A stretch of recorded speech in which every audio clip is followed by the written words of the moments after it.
Hi there, Ryan with Avionics at our base here in Campbell River. Got a little snow, just the last little bit before springtime comes. So it was exciting. We had a Blackhawk fly in yesterday, a few Avionics snags, so just getting those sorted out.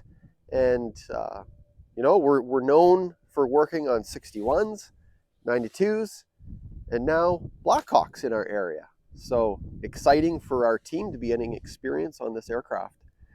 You know, it's not even noon, and I've already worked on a Bell 206, 261s, and a Blackhawk.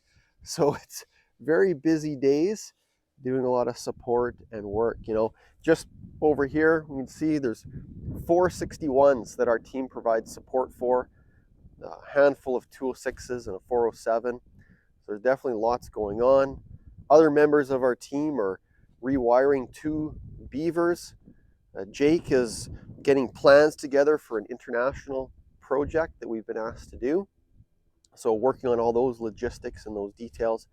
And then our manufacturing shop, well, that's steady and busy today.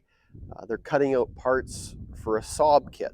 It's a GTN and ADS-B upgrade that gets done. So very busy days indeed. And next week, we're looking forward to the HAI. So Jake and myself are going to be down there. We'll be putting up some videos from the show and also able to show you some projects that we've been involved in. So we'll see you then.